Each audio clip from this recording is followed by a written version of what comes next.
Good morning, everyone. It is America's Supermom. I want to thank you for joining me for this episode of Corona Chronicles Live. I am scheduled to have a guest today, and she has not arrived.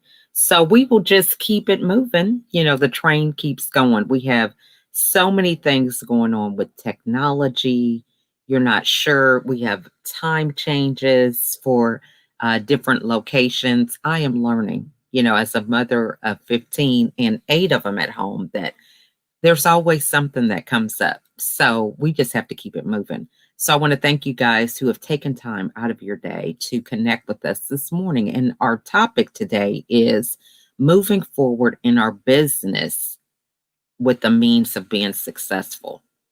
So as we approach the end of the year, many of us are trying to figure out, how am I going to increase those profits or even make profits if you haven't been making them in the past, as we kind of navigate through this global pandemic. So we are going to get into some of those tips today. But in the meantime, until our guest arrives, I have a couple announcements. The first is that please set your alarms and join me today at noon Eastern Standard Time. I will be on a Facebook Live broadcast and Instagram Live with Sabrina Lowry. We're going to be talking about what it's like to be a mom of so many children while we are navigating trying to have our own business. So things like that are pretty interesting to some people because this is the reality for many of us. So my guest has arrived, and I am so excited to have her here today. We actually have not met in person. We have only had a virtual connection, and this is our first time seeing each other pretty much face to face. So without further ado, I am going to add Natalie on at this time. Hey, Natalie, good morning. How are you? Good morning. I'm wonderful. How are you? I am well. So I'm so excited for us to connect and for you to be in your zone of genius. Okay. So I can sit back and take notes. Okay. So this is great. So, Oh, so just a little introduction about yourself. You and I got connected because Danielle, can't remember her last name. She set up an event through LinkedIn. And so it was an opportunity for us to connect with you. You gave us some insights. So you take it from here. Tell everybody a little bit about yourself before we get into some of your tips. sure. Well, first of all, thank you for inviting me to be your guest today. I really appreciate that opportunity. Um, Mhm. so I'm Natalie Lavelock, the owner and CEO of Natalie Lavelock Coaching and Consulting. And what I do is I work with new entrepreneurs who are moving into the online space. So whether that's trying to start your own business, or maybe you're an established business owner like a chiropractor, therapist, something like that, and you want to have an online component to your business. So I work with entrepreneurs like that to help them build high ticket coaching programs, online courses, and certification training programs that allow them to reach more people, create additional lucrative streams of income for their business, and most importantly, fulfill the mission that they were put on this earth to do. I love that, and so now I was reading a little bit over your bio. So you started out in nursing, is that correct? Yeah. So I am a registered nurse by trade, have a master's degree in nursing education, which is where putting all these training programs and online courses comes in. But over 15 years in my corporate nursing career, it was my job as the clinical educator to design the training programs that the staff went through to ensure they provided the best care possible at the bedside. So I trained staff. I was a college instructor for a couple of years, teaching nursing school and things like that. So that has always been my passion. That's always been my heart, is really to, everybody talks about enjoying those light bulb moments, right? But that is my passion, is not only seeing those light bulb moments, but really working with people to show them how they can teach their expertise in a way that that leads to legacy, right? You're I love impacting that. other people's lives, you're changing other people's lives, and you're building a legacy through the knowledge and the training and the expertise that you have to share with others. Yeah, I love that. And I love how, you have such an extensive history with that because right now, this is where many people that are watching are at. They've had this career that has really been quite an imprint in most of their life. And now they have to pivot or reinvent themselves. So the first question would be, and I love how you package that you did that education component in nursing, which allowed you to transfer that. Because sometimes when we're like, oh, I've only done this, you don't see how those skills are transferable. So for Mhm. people who are in that space, something has closed up, they're going into something new. What advice would you give them about finding a way to bridge the gap in the new career with the skills they already have? Yeah. So one of the I don't know if I want to say it's a mistake, but it's kind of a mistake that I Okay. see people making is that whether they've lost their job, whether they are wanting to reinvent themselves, whether they're wanting to just start something new, Hmm. we have, or if they've overcome something that they now want to help other people overcome. One of the things that I see happening a lot is I have all this training, this expertise, this knowledge that I've done for years and years and years, and I want to go over here and teach this new thing or do this different thing or whatever. Hmm. Many times it's because it's something that we're passionate about or something that's new to us, Hmm.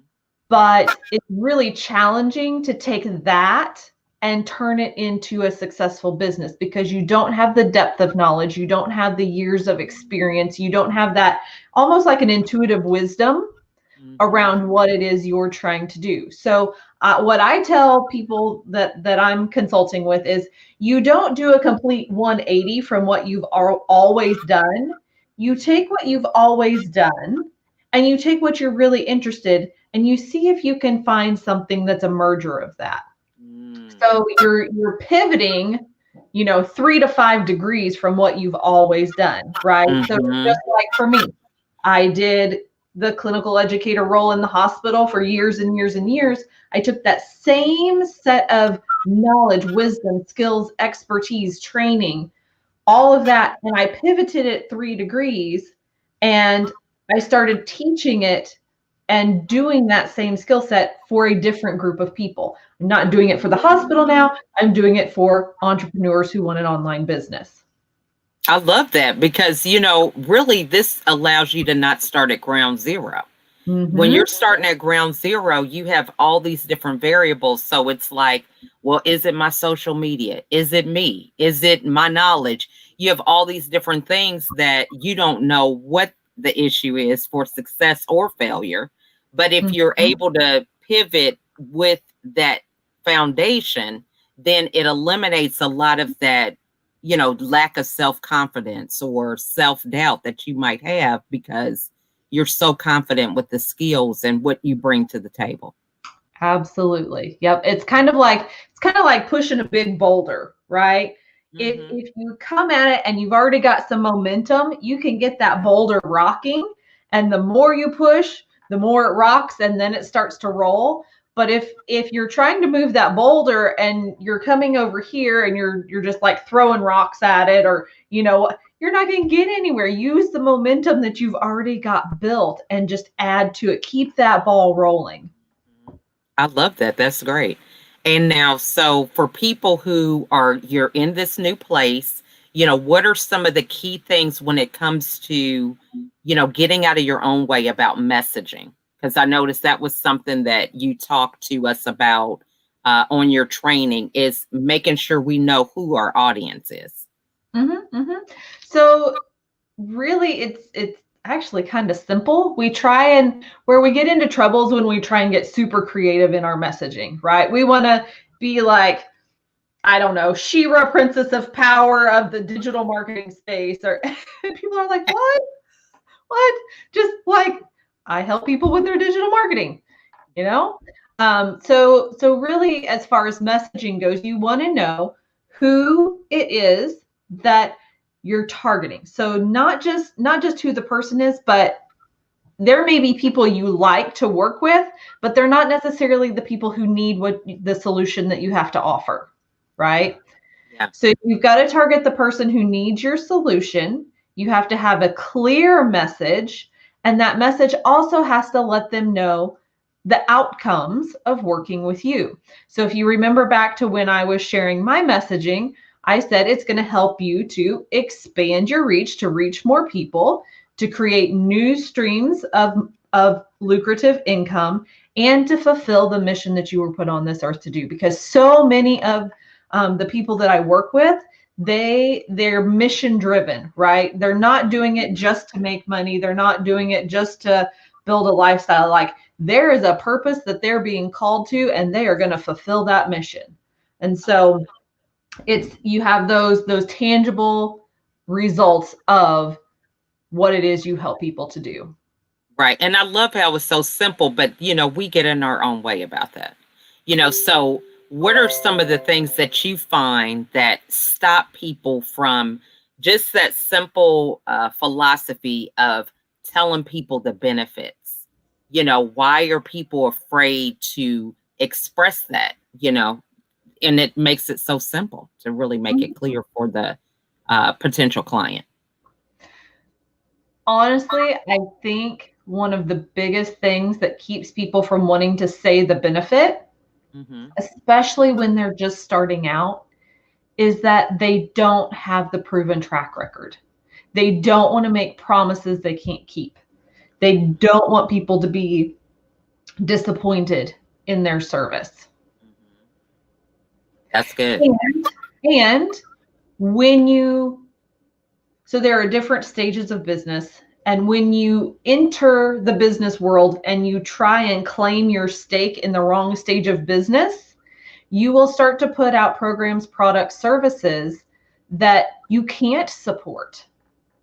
And that when you put them out there, you don't have the backing, you don't have the knowledge, you don't have the skills, you don't have the history to make those successful. But when you put out the programs, products, and services that are within the stage of business that you're in, then you're aligned as far as your messaging, you're aligned as far as your skill set, you're aligned as far as the promises that you can make, that you can get people. And in that sense, you're working in integrity, and your clients can't help but win. I love that. So what advice would you give somebody who they are starting out? They do feel like, well, I don't have any testimonials, I don't have anybody that I've worked with, but I have a bunch of friends or a bunch of people who are like, you need to do this, you need to do that.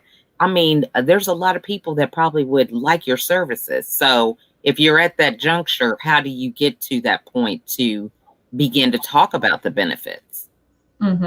So, I can feel the tomatoes coming when I'm getting ready to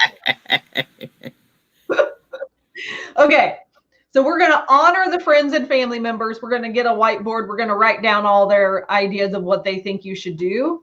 And then honestly, I believe that you have to have a business coach who can help you sort through those ideas and look at your skill set and say, okay, this is something you can get out there into the marketplace. This is something that people will actually pay you for, because 9 times out of 10, your family, friends, coworkers, whatever, they love you and they think every idea you have is just amazing, but they're not forking over money for it. Absolutely. I love that. So we have to make sure that we have an offer out there that we can put out there in integrity and that someone is actually willing to buy. I love that. And I think, this is key about having a business coach, because they're able to save you some time and be able to look at the skills and things that you can monetize for whatever it is that you want to do. Your family is not going to be in a position always to do that. So yeah, they're supportive, but they're not coming to you from the aspect of how this is going to generate some kind of income on a steady basis. Yeah. Well, so and quite frankly, I have been blessed in that my family is incredibly supportive of me and my business. Mm-hmm. I have a tremendous number of colleagues and friends that their families are not. They're not supportive whatsoever. They're like, you just need to go get another job. You just need to go get another job. And so I think when you are working with someone that can help articulate the business plan of how you're going to make money, and you have something tangible that you can show them, like, this is what I'm selling, this is how I'm getting it out there, here's the money that's bringing in, here's the part that maybe goes to an investment, and this is the income, and you can start working that plan and showing them the plan. I think that helps you to gain a little traction and a little credibility in your idea and your vision for your business. I love that. Yeah. And, those are the things that, yeah, we can have passion, but, passion is not going to pay any bills. So we have to be mindful of that. You can't just go to the grocery store, I'm passionate, or electric company. So, there's that element where we get emotional, and yeah, we're motivated sometimes, but we have to find a way to transfer that into real life opportunity to take care of our responsibilities and obligations. So that's wonderful. And So, mhm. while passion is that driving force, it's the thing that gets us up and gets us excited in the morning to do what we do. Having a job is hard. Running a business is hard. You have to make difficult decisions every day. Yes, there's fun in there. Yes, there's freedom and flexibility. Yes, if you're doing a job, it can be benefits, but it's about choosing your hard, right? Nothing is perfect. Nothing is exactly the way you want it to be. If you're doing everything out of passion, you're not going to have that grit that it takes when times get hard.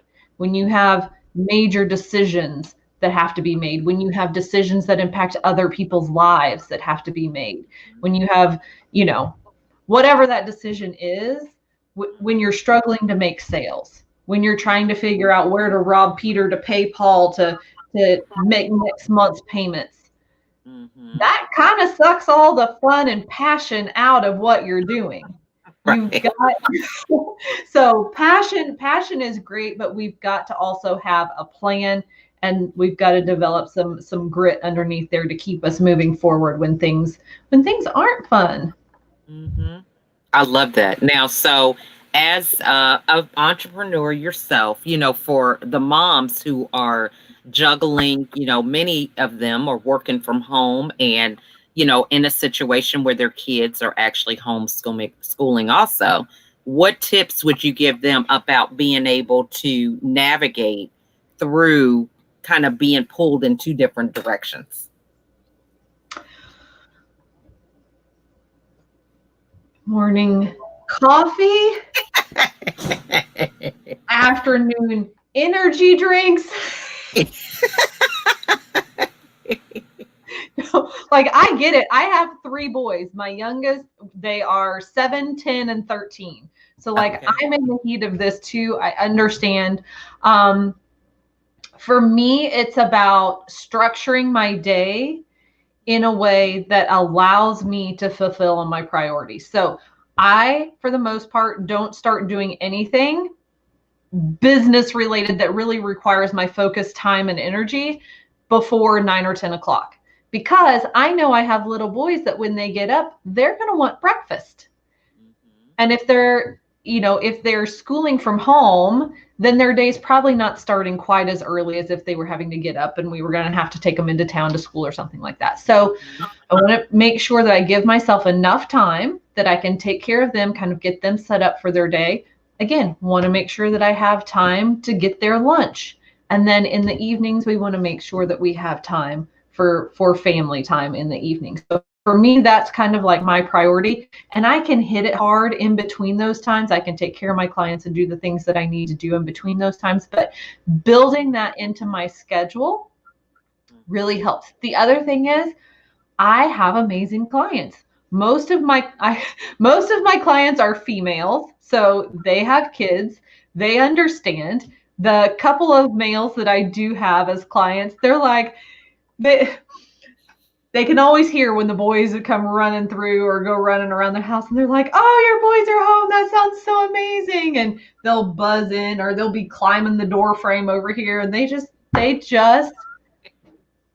they are business owners, but they are family people. I love that. They understand and they know what it's like, and they see the bigger picture of, yes, we're running our businesses, but our children are a gift from God, and they are our ultimate priority, and caring for them is the ultimate priority. And so we do this blending of business and family, but we don't do it to the neglect of the other.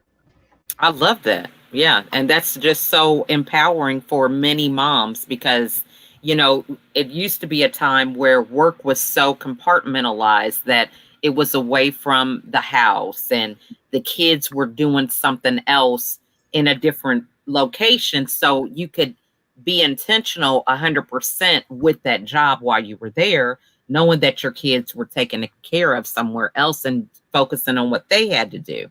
But it's kind of like, back to this whole thing of merging what works for you is recognizing, hey, my kids are home. I'm at home, finding a way to blend this so that both people can be successful. So I get that. That's great. Yeah. And, I'm going to be totally honest with you. So when I first started this business, coming from a corporate healthcare background where you don't bring your kids to work. You don't do it for many reasons. I started my business with that same expectation. Kids go in the kiddie pool over here, business goes in the business pool, and don't cross. Don't be loud. Don't come in and interrupt. And that created such friction and tension and stress. And I'll be honest, my clients are the ones that allowed me to kind of loosen up and let go and see that that's okay. They're like, hey, your little buddy needs a drink. Go get him a drink and come back. So my clients were the ones that taught me that this merger of being a mom and a business owner is okay. And it's actually, some of them that have been with me for years, they're like, oh my goodness, I can't believe how much he's grown. And, they're watching my kids grow up as we're building our businesses together. Yeah. And it's just such an amazing opportunity. It doesn't have to create friction. You just do it. You just love the baby. You need to sit on your lap and you talk to your clients while they're needing to grow their business. And it just works.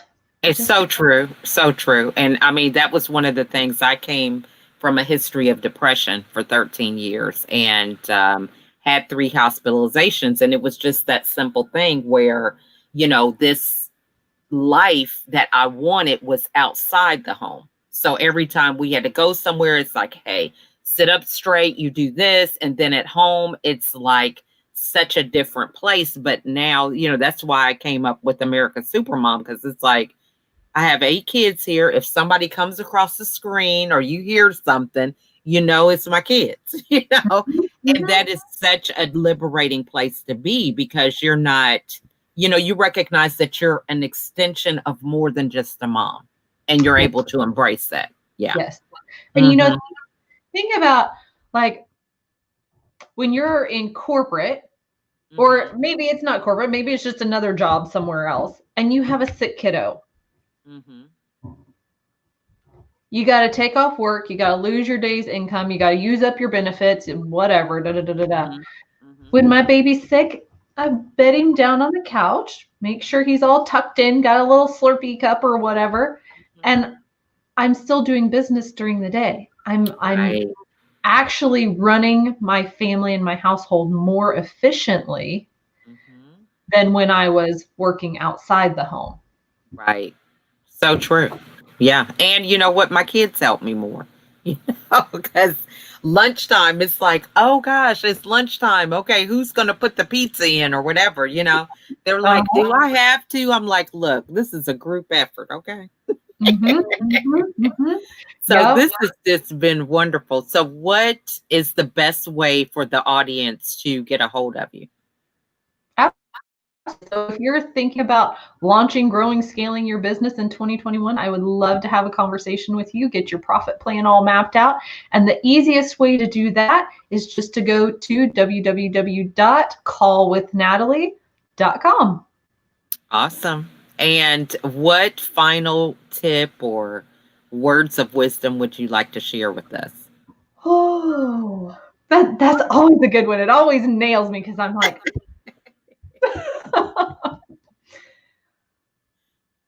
I guess my final tip or words of wisdom would be that I want your audience to know that their life matters.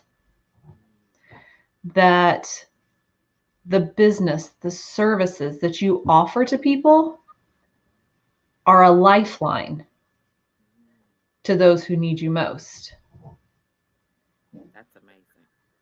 So, And it's not just about your passion, but it also is about your responsibility to step up, to step out in faith, and to provide those services and to change lives and to make a difference. And so if you know that 2021 is your year, again, go to www.callwithnatalie.com and let's talk about how to get your business up and running, profitable, and thriving in 2021. excellent, excellent word of advice. And so I challenge everyone who is watching today to take Natalie up on this call.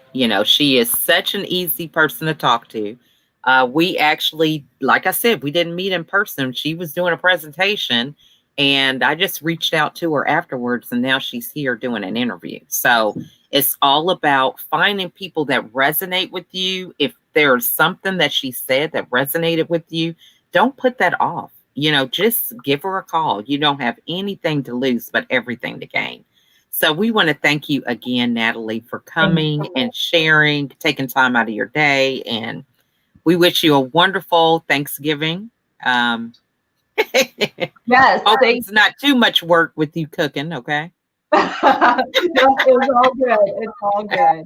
Thank you so much again for having me on the show. Blessings. A blessing to you too. And thank you guys for watching, and we'll see you guys on the next episode, okay? Bye, everybody.